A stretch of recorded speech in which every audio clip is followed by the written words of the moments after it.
Hi, I'm Meta Spencer. I think it's time for us to talk about geoengineering from a different angle, don't you?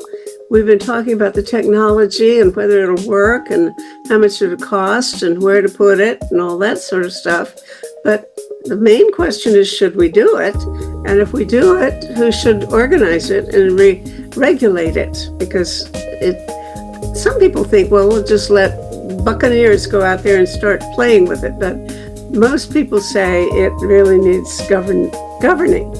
So our topic today is how to govern geoengineering if we ever get around to even trying the thing.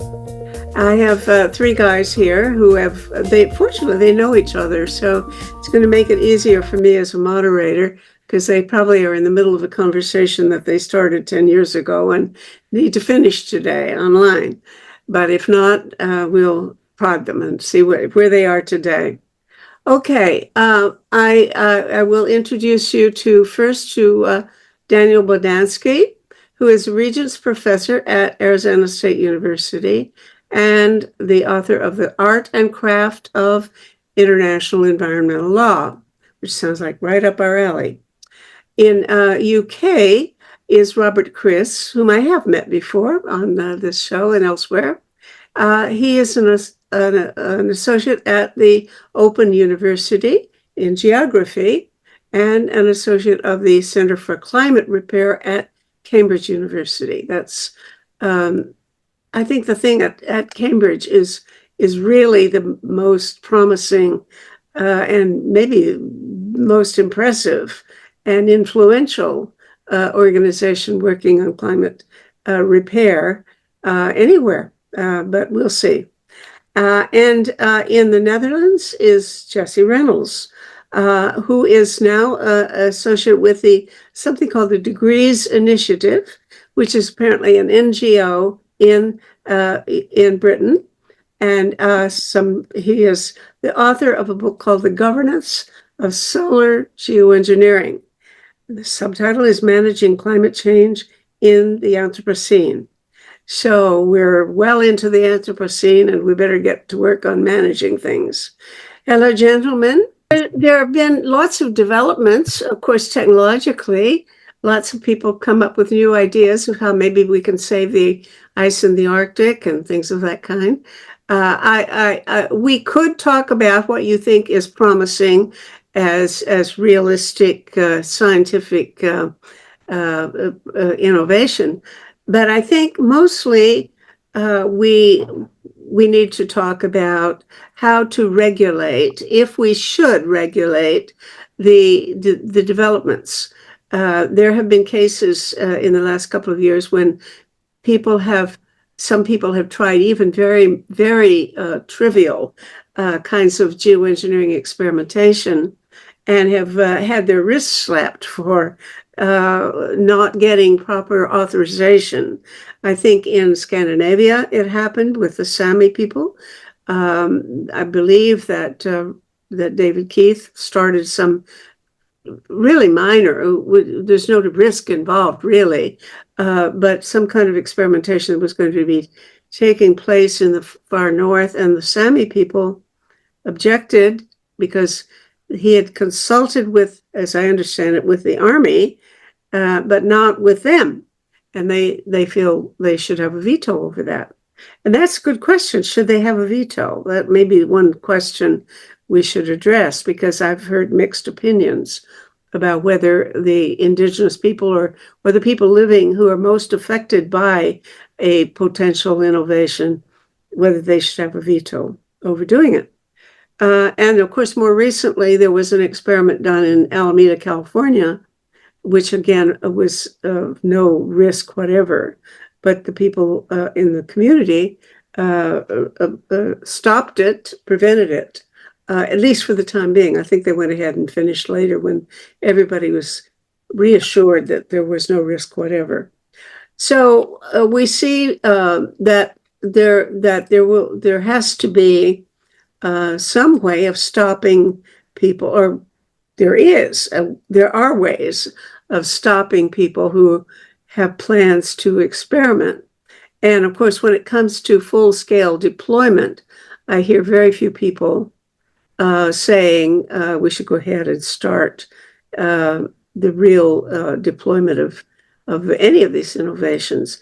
I think my impression is that maybe Hugh Hunt at Cambridge is a little bolder in saying, let's go ahead and start small, and then if you find you have a problem, then you can stop it, and you're learning along the way. Okay, those are, let me, that's sort of the area of discourse that I think we should start with, and then you can go wherever you want. Any comments on what I have just mentioned, please? Well, I guess I just maybe initially draw a couple of distinctions. So I would distinguish between governance of research and governance of deployment. There's a continuum. So I think when Hugh Hunt says maybe we should be doing deployment, I think it's sort of research, but at maybe a larger, you're ramping up the research. So it's, having a larger effect.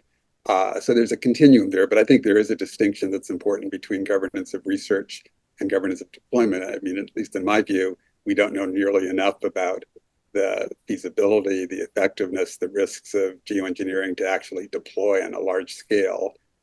So I think discussions of governance of deployment, in my mind, are premature because we don't really know enough about it at this point. But research, I think, governance is something that should be discussed sooner rather than later. And there's, I think, really a strong need for more research so we understand it better, so we're in a better position to understand whether it makes sense to do it or not, as the case may be. Well, there are people who don't even want any research, and they're even trying to make legislation along those lines. I think the point that you're just making there is very, very important, Meta, because the examples you gave earlier on, the research was not stopped in any of those cases. Indeed, not even in the case of, excuse me, of the research that Hugh Hunt himself was trying to do some years ago, that was stopped. In none of those cases was there any environmental risk associated with the projects at all. They were doing research on various enabling technologies and ideas around the processes, but there was never any question of releasing anything into the atmosphere that was going to do any harm. I think Hugh Hunt's original experiment involved spraying water into the atmosphere. I think that Scopex was going to do the same sort of thing. So what those examples illustrate is precisely the point you just made, that the objections to geoengineering that have so far stopped the research are not about the risks of the research. They're about the general principle of geoengineering itself. And they're very much in the nature of the kind of the slippery slope or the wedge argument that, you don't want to start doing this because once you start, it's going to grow and it's going to get out of control. So the place to stop it is right now. And it actually, to me, just to finish off, it illustrates that really there's a prior question before we get into the detail about what the governance should look like, whether it's for research or for development. The prior question is geoengineering necessary? I mean, do we really need to do this, or is it just a nice to have? Because if the decision is that we don't really need this, we've got other tools in the box to address climate change, and geoengineering in whatever form would be nice to have, but it's not really essential, then you're going to have one set of standards for dealing with it. But if, on the other hand, you say, hey, listen, guys, if we don't do the geoengineering, we are almost certainly going to have some kind of catastrophe in some, later in the century or whenever, then the imperative and the pressures are somewhat different, and the standards that will apply will also be different. So I think this prior question, which is very much a risk management question, for me, it's it's not an ethical question. It's not even a climate science question. Certainly not a legal question. It's simply a risk management question. Is geoengineering necessary to deal with climate change? And what are the risks? What are the relative risks of doing it and not doing it? And only once we have a view on that can we move forward. So I would say, though, that a lot of the objections are really not based on any actual assessment of risk, because I think if you do a risk assessment, we should certainly be going ahead with the research. I think it's a prior question, actually, philosophically, whether you should even allow contemplation of geoengineering as an option. I think some of the opposition is not based on any actual, real analysis of a risk framework. Because if you look at the risk framework, the risks of not doing research, which is we won't stop climate change, there'll be, very damaging climate change. We won't know much about geoengineering, so countries might decide to go ahead with it, not even knowing whether it works or is safe. So there's, huge risks of deployment of geoengineering that's, actually extremely damaging.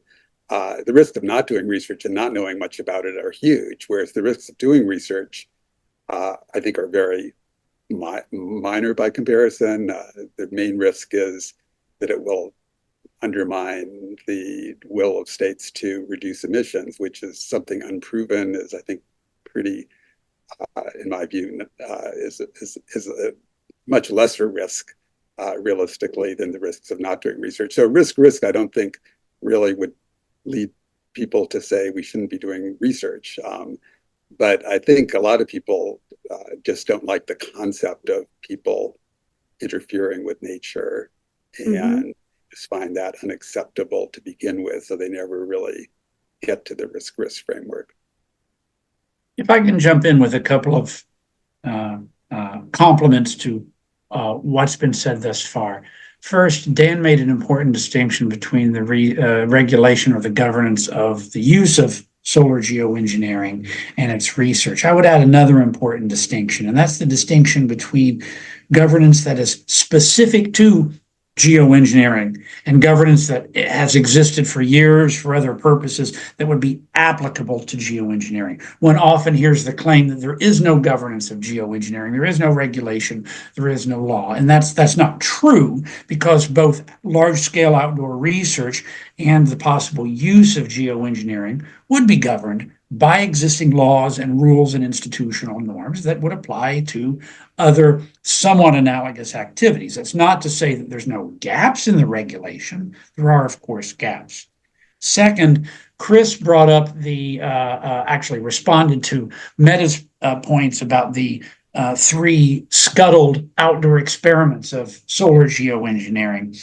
It's worth adding that not only did those 3 experiments pose 0 environmental risks, they were scuttled not for violating any rules of governance. They were not contrary to the law or the practices of the universities or the funding agencies in any way. They were scuttled because ideological opponents of solar geoengineering research leveraged salient issues, whether it's patents and the possibility of conflict of interest, or whether there's sufficient engagement with the local public, who, of course, wouldn't be environmentally affected because there is no environmental effect, but they do live in the area. Okay, tell me, if you will, it's a big question. You say that it isn't that there are no laws, but maybe not enough. But what are the laws? If there are regulations that would do something to control the situation? Tell me about them, because I don't know anything about the international environmental law that would apply here. Dan, would you like to begin? You're the author of the international law textbook. So there are general principles of international environmental law that would apply to geoengineering activities like any other. So there's a general norm to use due diligence to prevent significant transboundary pollution. So to the extent that geoengineering caused or was likely to cause, had a high significant risk of causing significant transboundary pollution, then that norm would be implicated.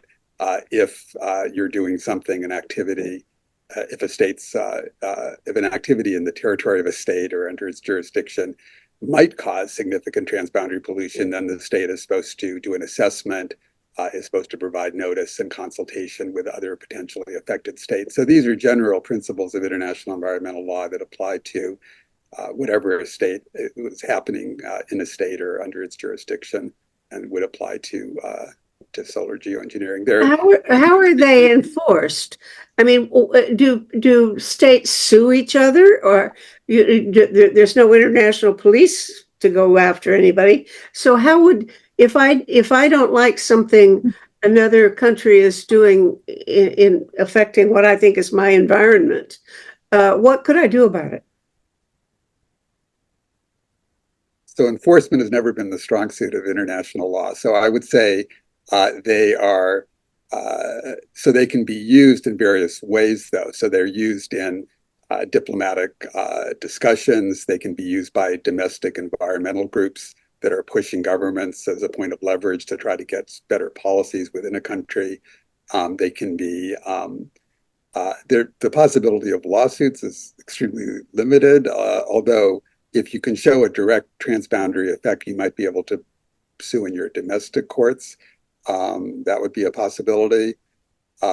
So I would say they're subject to the same limitations as international law generally. So this is not unique to geoengineering. There's a international environmental law. International law generally operates, not so much through direct enforcement, but by changing people's perceptions, by affecting domestic politics, by affecting a state's reputation internationally.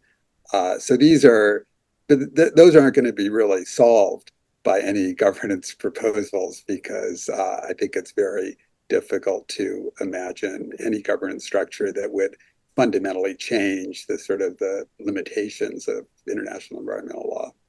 Well, okay. Now, my impression about international law is colored by my sense of outrage that, for example, the ICJ, when it tells Russia to stop aggressing in Ukraine, they just totally ignore it and nothing happens. So is it sort of like that? Tell me if you can think of a case where international law actually made any difference, whether somebody invoked it in some sort of treaty negotiations, or decided to put sanctions on each other, or how has it ever mattered, to be really rude? I dare you to show me that there's any difference in the world for having international law.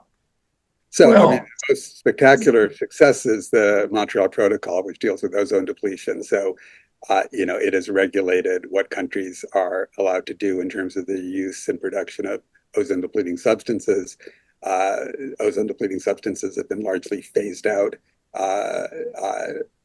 as required by the Montreal Protocol. So, in terms of saving the ozone layer, I think the Montreal Protocol has been very effective. But that's, I think, true to a lesser degree. Sorry, excuse me, that's the ozone thing, yeah. right? Uh-huh. Yeah, but so you were asking if there are any examples. So, I would say trade in endangered species are still an issue, but the ban on elephant ivory has reduced the demand for elephant ivory in some of the states. And so there's still issues, obviously, with trade in endangered species. But if you think of what would happen with no agreement versus what's the case with the agreement, I think the agreement's helped. I think the wetlands agreement, these are not specifically on geoengineering, but there's an agreement on wetlands. The wetlands are now viewed quite differently than they used to be viewed. They used to be viewed as swamps, disease-infested places. Now they're called wetlands rather than swamps. They are seen as providing all sorts of ecosystem services. I think that transformation in people's perceptions, was influenced by the development of the Ramsar Convention and the then incorporation of Ramsar into domestic laws and so forth and so on. So it's not it's not like criminal law domestically, where you have a law and somebody violates it and there's police who arrests you and puts you on trial. The ways that it affects behavior are much more attenuated, I think. But that's not to say that it has no effect on behavior. It's just that it's more complicated how it eventually affects behavior. Okay, thank you. Now, if somebody gets away with this business, I've heard them, it's said that people are now trying to enact legislation prohibiting any kind of geoengineering flat out. If they succeed with that, will that also have an impact? Well, the legislation that I'm aware of is somewhat orthogonal, if you will, to what we're discussing here. There's a couple of U.S. states where there's a sufficient mass of state legislators who are swayed by conspiracy theories, or they're swayed by the voters who are swayed by conspiracy theories. I don't know about the legislators themselves, that some sort of secret geoengineering program has already taken place, and maybe it's spraying some sort of substance into the atmosphere that affects people, and such nonsense. And the only state I'm aware of where that actually passed was Tennessee. A few weeks ago, legislation was considered some years ago in Rhode Island to that effect. And that is, for lack of a better word, nonsense. In terms of the sort of solar geoengineering to regulate the climate, the closest that's occurred is the case of Mexico, which had a bit of a knee-jerk reaction to something of a stunt that was conducted within its territory. And it announced in a press release that it intended to ban solar geoengineering activities. I'm not aware of any actual implementation of that, because such a regulation would require definitions. What is solar geoengineering? What is an activity? If I think about it, is it an activity? If I write a paper about law and ethics, is that an activity? Or must I physically inject some minimal amount of substance into the atmosphere? As far as I know, that was never actually advanced to the level of policy. I might be wrong. I think what Jesse is describing brings up, I think, a starting question with governance, which is what's governance for? And governance could be to limit geoengineering, or governance could be provided to provide enabling environment to make it actually easier to go ahead with geoengineering activities. Most of the examples you gave were stopped not as a legal matter; they were stopped by, by public opinion, or by limited interest groups.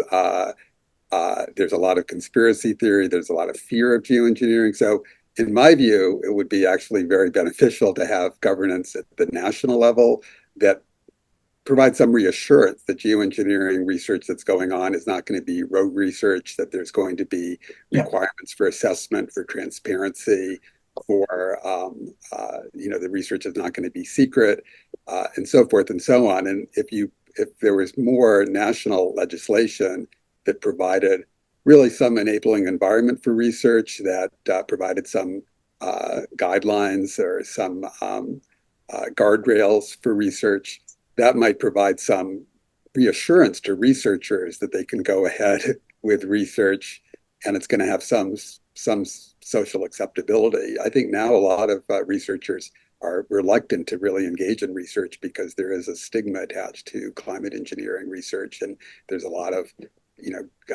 opposition by particular groups on, I think, ideological grounds against it. So there's a bad environment for actually being willing to engage in research. So I think having some kind of national program that had guardrails and so forth and so on that provided some legitimacy for the research would be actually a big step forward. I think that's really, in my mind, much more likely to happen than international governance, because I think international governance takes a huge amount of time to develop. I think governance at the national level would be a good first step and could then provide maybe a step towards eventually some kind of international structure, but would be a better place to start the conversation.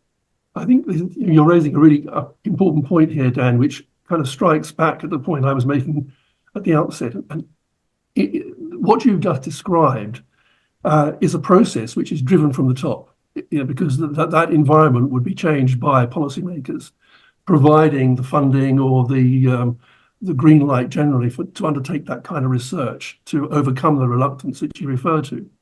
But the politicians themselves and the policymakers are also victims of the same mindset that is out there more broadly. And you have to ask yourself the question, why would they pick up geoengineering as a cause célèbre and pursue that when they know that there's all of this stuff going on, in other levels, in other countries, and there's all this publicity, because the anti-geoengineering lobby has been very, very effective. I mean, they've got all sorts of very high-profile and very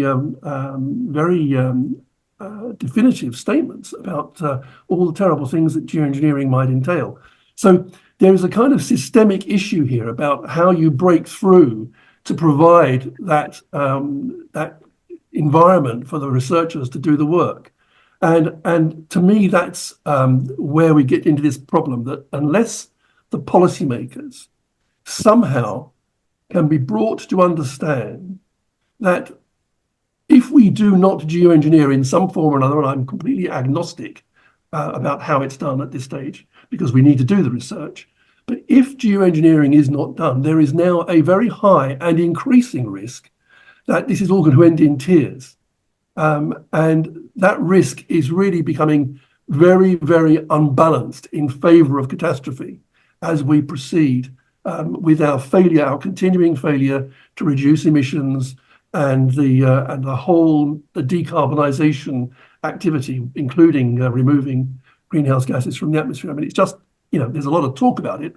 There's even quite a lot of money in it, but actually it's not really happening at a scale and it's not accelerating at a speed that is necessary for it to really make any significant difference. So in my view, until geoengineering is perceived to be a necessary policy addition, not a just nice to have, it's going to be very difficult to get that change in mindset that you just referred to, Dan. I'd be interested in your and Jesse's views on that, because to me, that's the big blockage. What I wonder is, do both of you agree with his point of view, which is I share, that the risk is increasing and the probability of catastrophe is much greater if we don't do geoengineering than if we do, just as a general principle, although it all depends on the details.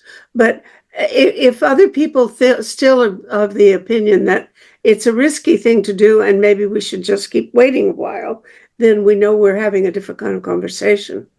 What's your view? Well, the problem, I think, is I agree with everything Robert said. I think the problem is there's no political constituency right now in favor of geoengineering. The only sort of constituency that could exist would be the fossil fuel industry, which would be the worst possible proponents of geoengineering, because that would then be seen, I think rightly so, as just a way for them to try to avoid emission reductions, which are absolutely necessary. So the fossil fuel industry can't be the supporter of geoengineering. It's got to be the environmental community, because there are arguments for geoengineering that I think are legitimate, or for researching it, considering it as an option, are environmental issues. Because if we don't geoengineer, well, if we continue to just go along with what we're doing now, there's as Robert said, a very high chance of, very, very damaging levels of global warming. So I think the arguments for geoengineering are really environmental arguments. Yeah. So it has to be the environmental community, but the environmental community is extremely slow to move off their fixed position. So, nuclear power for a long time was something you couldn't really talk about, even though it's a zero emitting technology or low, because there was a bias against nuclear power. For a long time, there was a bias against discussing adaptation, because adaptation was seen as being a way to avoid reducing emissions. And so it took a long time for the environmental community, I think, to embrace adaptation as something that was, something that we could really talk about. And I think they're having a similar problem, accepting geoengineering is something we can even talk about. But I think trying to bring them around is really, I think, critical. I don't know if it's possible, but it's critical to sort of create some political constituency in favor of geoengineering and make it so that policymakers actually are willing to, go ahead with research. That's probably less of a problem in a country like China, which, doesn't have to respond to political pressures. And so I have no idea. Jesse may know more than I or Robert about what they're doing in terms of research, but they don't have those political constraints. If they feel geoengineering could be useful for them to prevent dangerous climate change to China, they presumably will go ahead and fund the research. And I don't know if they're doing that or not. And to build off of what Chris said, politicians, the policymakers, need to get on board with this difficult, unpleasant decision. that we have a choice of, we have no best choice in front of us at this point in time. We don't have the first best. We don't have the second best. We're down to like the 10th best option with climate change. And that policymakers need to lead. But politicians tend not to lead. They tend to follow their voters and their influential constituencies. And as Dan said, there's no natural supporter of this. There's a few dozen academic researchers out there. It is, I think, the environmental groups that are important here. It's worth noting that in America, one of the major environmental groups, which has long quietly supported solar geoengineering research, this is Environmental Defense Fund, is now moving into it in a more active way, has assigned some staffers to the issue, and will be taking action, having some sort of program in the next couple years. The Natural Resources Defense Council, another major U.S. environmental group, also quietly supports solar geoengineering research. Most of the environmental groups that I'm aware of don't have a position because the politics aren't there. But I would go a step further and say there is a natural constituency for opposition to solar geoengineering. And at the very least, that's sort of an intuitive sense. I've never met anybody who heard the idea of solar geoengineering and said, that sounds great. Let's spray sulfur dioxide into the atmosphere. It's an acid, of course. There's acid rain is great. We're mimicking volcanoes. We'll block out part of the sun and climate change will be solved. Nobody's thought that. Everybody understandably has this intuitive repulsion to this idea, especially those who are most concerned about climate change and most concerned about the environment. But if you start looking at the evidence closer and closer, it starts to resemble something like chemotherapy, where it's just an unpleasant decision to face, where a bit of poison in the long run might be better, although we don't know that. However, politics not known for subtleties. Politics tends not to be evidence-based, and there's a sufficient constituency out there that associates reducing emissions with other objectives. Dan mentioned a more natural world, less big technology, acting closer to nature, and there's this strong language as well as this broader societal transformation that gets wrapped up into aggressive emissions cuts, which starts to take on these objectives of redistributing wealth and power. That solar geoengineering would not address one way or the other. It may merely reduce the risks of climate change. So it creates difficult politics to advance in any constructive way. Mm-hmm. And I can add something to that as well, Jesse, because I think one of the critical details here is that the anti-geoengineering lobby, and this is not unique to this topic, to geoengineering, it applies all over the place with public policy generally. And that is that people argue about, well, we don't know, we don't have the information. We need to know that there'll be no negative consequences, that this is safe. And the word safety keeps coming up. But of course, the reality is that there is no public policy with a long-term and widespread impact that is ever implemented other than in a state of ignorance. Because we never know exactly how any policy is going to play out over time. And of course, the longer it plays out, the less control we have, the less able we are to predict exactly how it's going to play out, because there are so many factors in the future. You know, future people have agency, and we have no control over how they're going to behave. So it's impossible to draw any kind of line from a proposed policy into the future and say with confidence, this is going to be safe or this is not going to be safe, or this.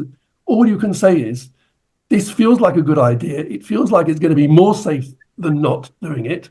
And this is the critical point, we are going to put into place processes to monitor outcomes.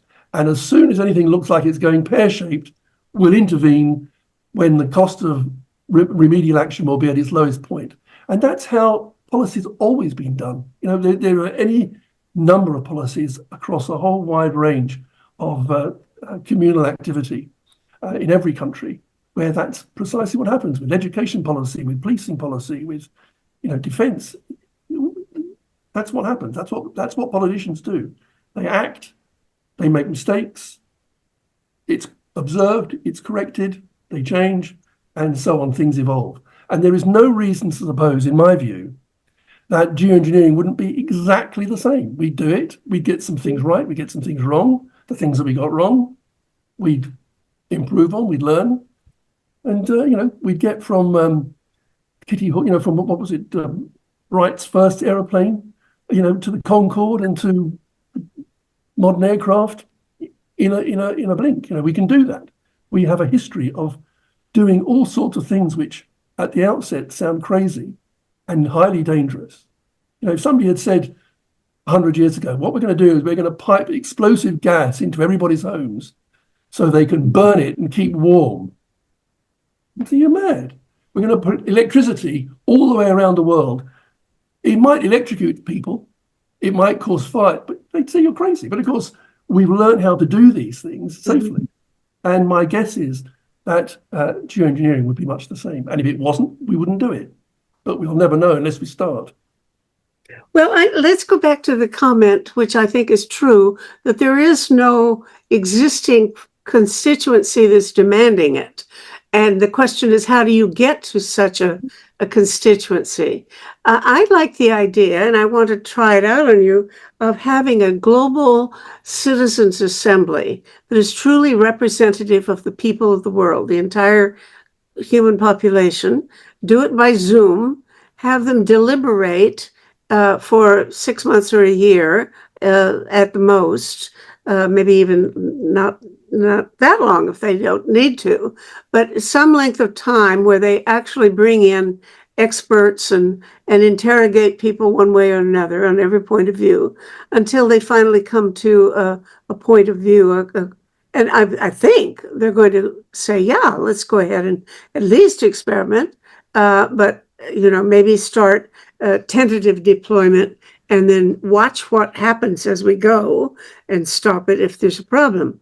I think that's what would happen if we got a citizens' assembly that's truly representative of the human population. And I think there's some billionaires around who could easily afford to pay the shot for that. What do you think of that as a way of trying to stimulate acceptance of the idea? Well, if my starting point is the limited public opinion polling that's been done on geoengineering, and the opinions are highly sensitive, of course, to question wording because it's a new topic. People know what taxes are, right? And people know what immigration is. You don't need those questions will be less sensitive to wording. Whereas this requires background, and is it geoengineering or is it solar radiation modification, et cetera, et cetera. Nevertheless, surveys consistently show that populations across the world support solar geoengineering research. In terms of its eventual use, people tend to be pretty pessimistic, if not outright opposed at this time. But there is moderate majority, let's say, support for research.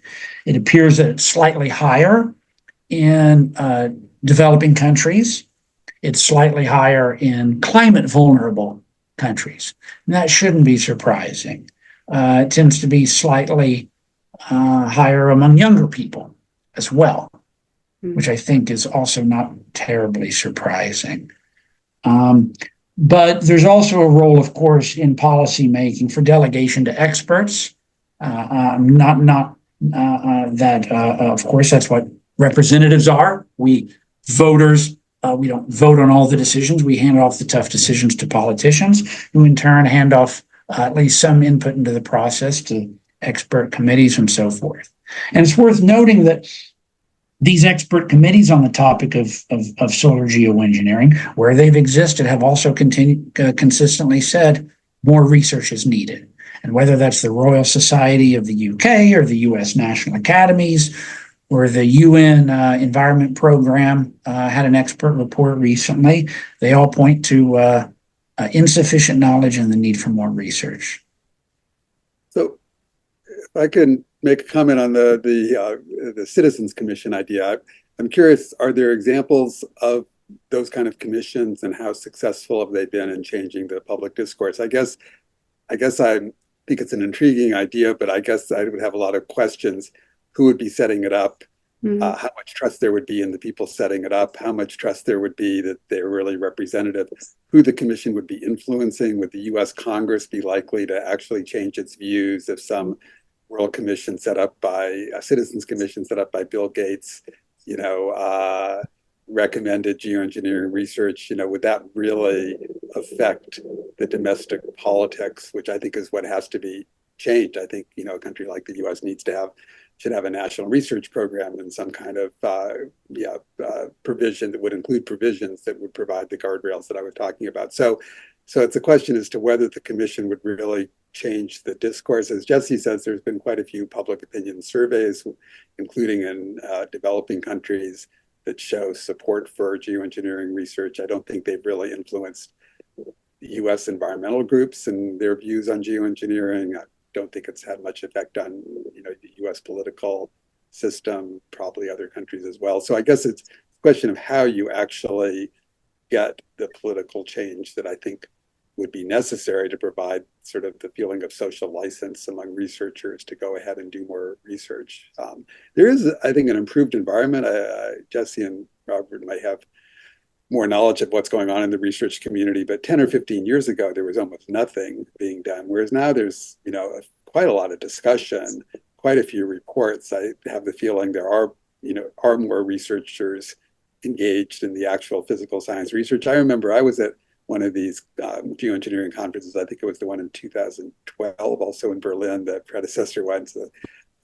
And they did a comparison of the number of papers written on the governance of geoengineering versus the number of social science papers versus the actual natural science papers. And there was this gigantic literature on governance of geoengineering and almost actually no scientific papers on the science of geoengineering. And I think that's just a huge imbalance, because I think where the research really needs to be done is understanding the science of geoengineering to understand better about, how there are different places you could do the injection. There are different altitudes you could do the injection. You could use different materials. There's just not a lot of knowledge of a lot of those basic science questions.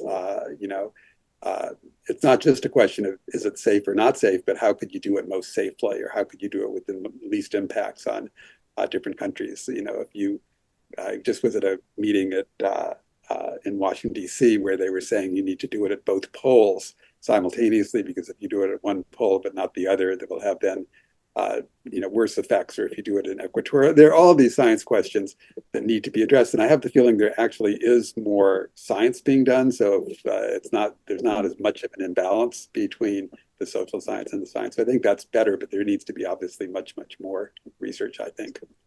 I think the point you're making is absolutely right. But the difficulty that I have with all of this is that I don't see the impetus for doing the work coming until there is a much wider recognition that geoengineering is now really necessary.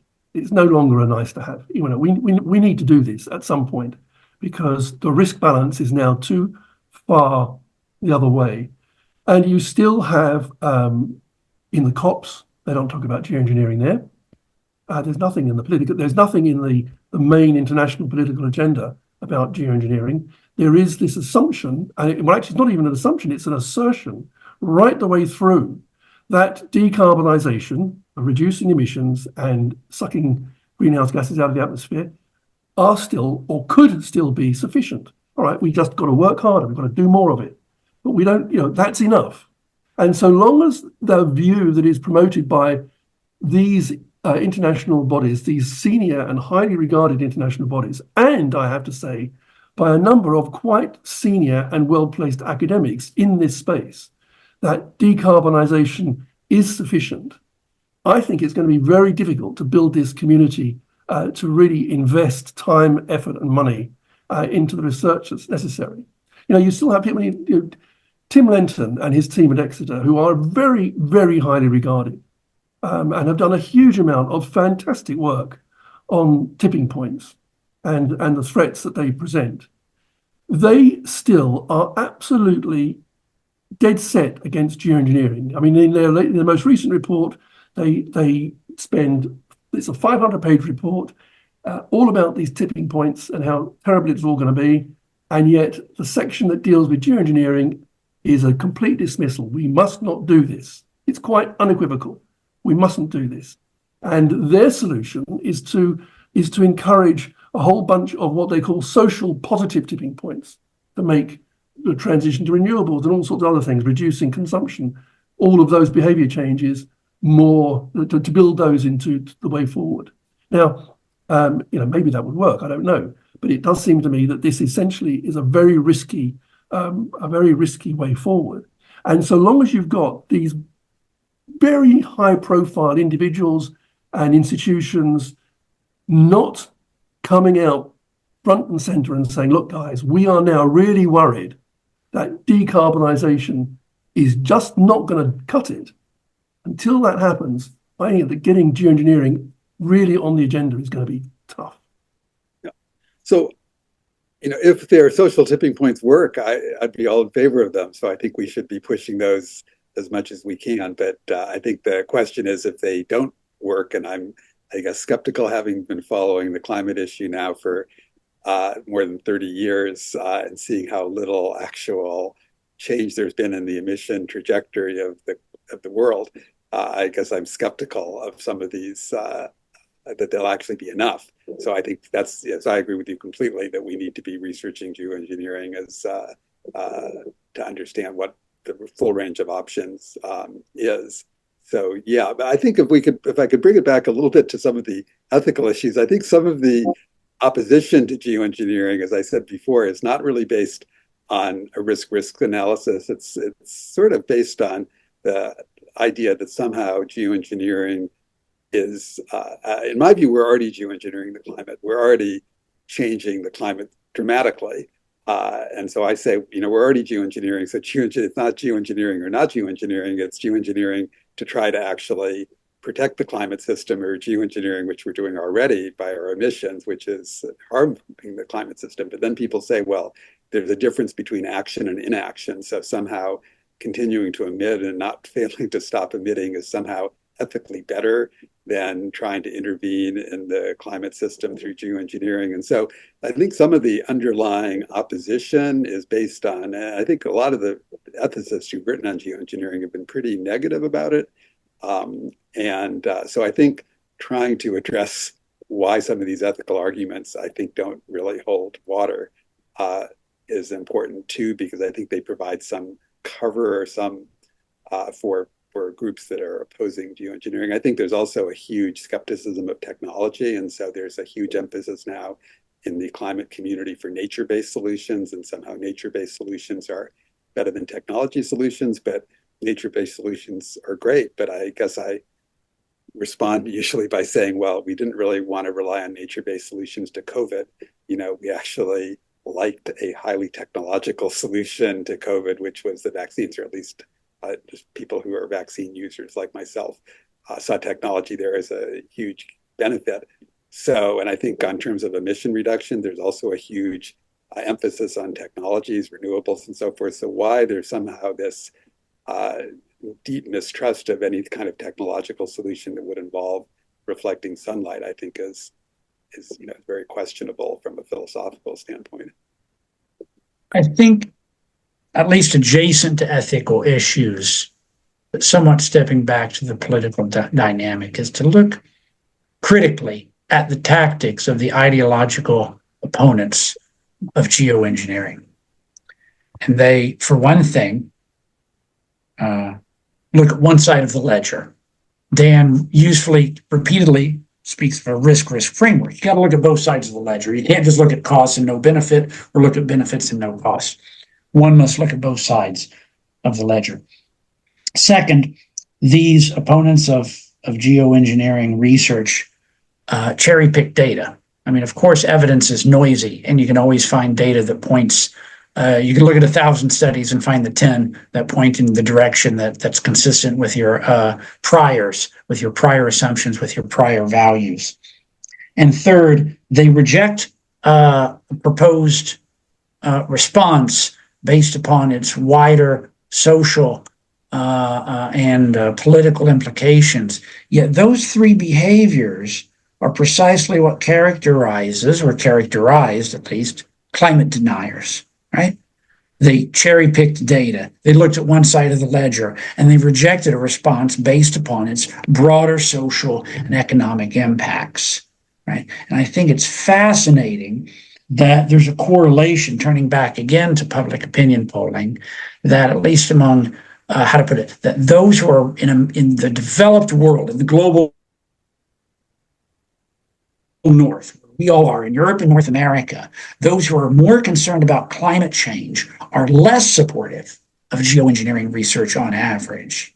And I think it's a fascinating question why that might be, right? And I think it's tied into a type of an absence of confrontation. Of course, Robert called for a need to come to terms with the potential of geoengineering. Heck, I'd be happy with coming to terms with where we are with climate change, with emissions cuts, an honest conversation that according to the UN Environment Program emissions gap report, that even making the most optimistic assumption about policies, there is a 14% chance that emissions cuts and carbon removal can keep global warming within 1.5 degrees Celsius.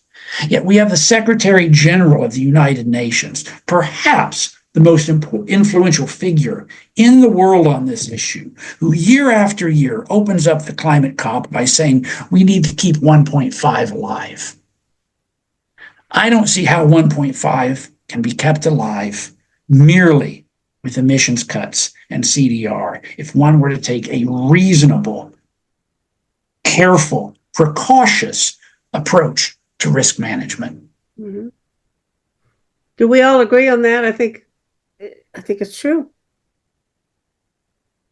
I mean, of course, let me just also add, it is too early to know whether solar geoengineering would be a net benefit in terms of a net producer of environmental harm in a way that would be have acceptable side effects.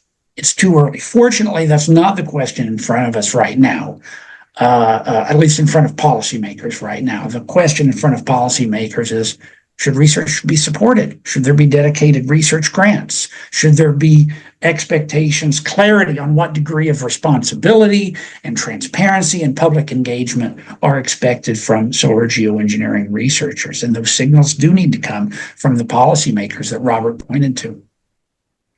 So I think there's a really interesting question in social psychology, which is way outside my area of expertise. But I think there is actually, widespread despair that we actually will deal with climate change. Young people, some people don't want to have babies anymore because they see the world as, a disaster ahead of them. So, but there's kind of, the reaction seems to be kind of fatalism, that we're condemned to having, a horrible climate, an extinction level event, which I don't think is true. But climate catastrophe is a meme that's now very popular. So I think there's pretty widespread acceptance by many people of climate catastrophe as something that's inevitable. But then there's an unwillingness to look at what are the potential options for actually averting climate catastrophe, which would be the use of solar geoengineering if it's shown to be safe and effective. So I find it a very interesting psychological question why the people who are probably most despairing of the climate system, to the point where they don't really see any future, aren't providing that political constituency in favor of, trying everything.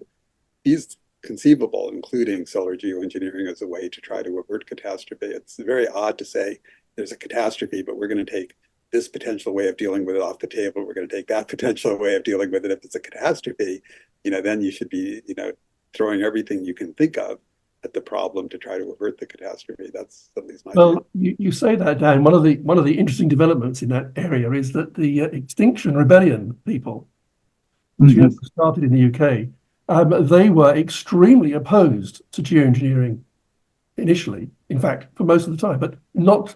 I think earlier this year, I think it was, you might recall, that the founders of Extinction Rebellion actually apologized in writing to their community, saying we were misled. And actually, we now believe that geoengineering is essential. Wow. So, Well, that's very That's encouraging. good. Great. I think we need to convince, if we could convince Greta Thunberg of Yeah. the need to, and she became a voice in favor of research, not deployment, but research to see. That would be a huge change. Cool. So the fact that Extinction Rebellion has changed their view is maybe a quite encouraging sign. Well, why not? I mean, I think we're coming to the end of our conversation, but I want to know, what is the most promising way to invest our time in trying to make this thing happen?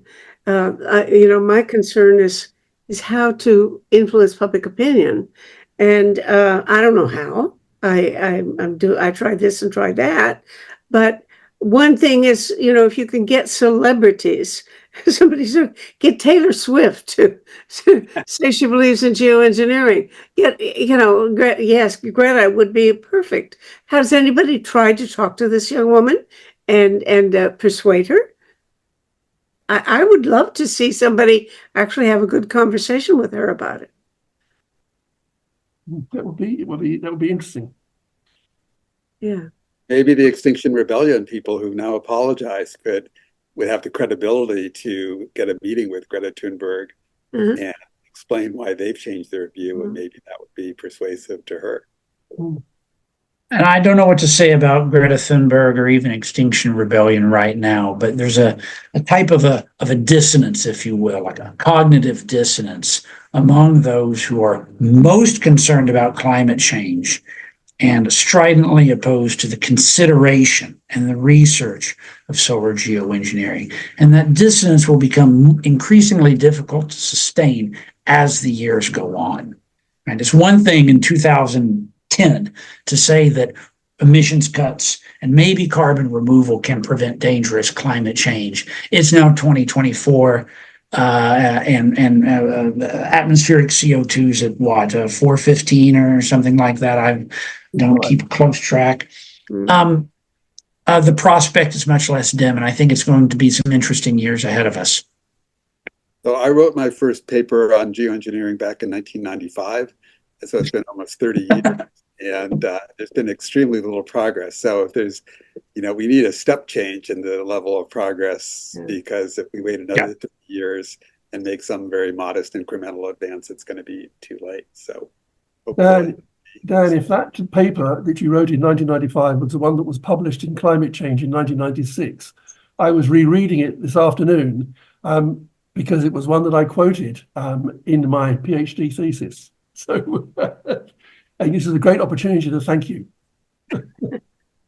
Well, I don't think we've come to a solution, and I'm not surprised. I haven't heard any solutions yet, and I've been talking to people quite a bit about it. So I don't really hold my breath, but let's, I think, put our minds to exactly the question of how to change public opinion enough so that we get some, mobilization of a constituency that really demands, not only favors it, but actually demands some move in that direction. I'd love to participate in such a group. So anybody who wants to organize one will count me in. All right. We've done it, fellas. That's all for today. Thank you all very much. It's been a pleasure and fun. It's just in a way discouraging too, isn't it? Okay, carry on. Thank you. Thank you. Thank you. Bye. Project Save the World produces these forums, and this is episode number 636. Watch them or listen to them as audio podcasts on our website, tosavetheworld.ca. People share information there about 6 global issues, and we welcome your comments too. To find a particular talk show, check the scroll list on the homepage or use the search bar. Project Save the World also produces a quarterly online publication, East Magazine, which now serves as a free of charge newsletter to help mobilize knowledge about 6 global threats to humankind. We currently email the magazine as a PDF or link to any interested organization in the world that works to prevent a global catastrophe involving war and weapons, global warming, famine, pandemics, radioactive contamination, or cyber risks. Just email us at office@peacemagazine.org and we'll add your group's email address without charge to our list. For individual subscriptions at $20 Canadian per year, go to pressreader.com on your browser and search for Peace Magazine.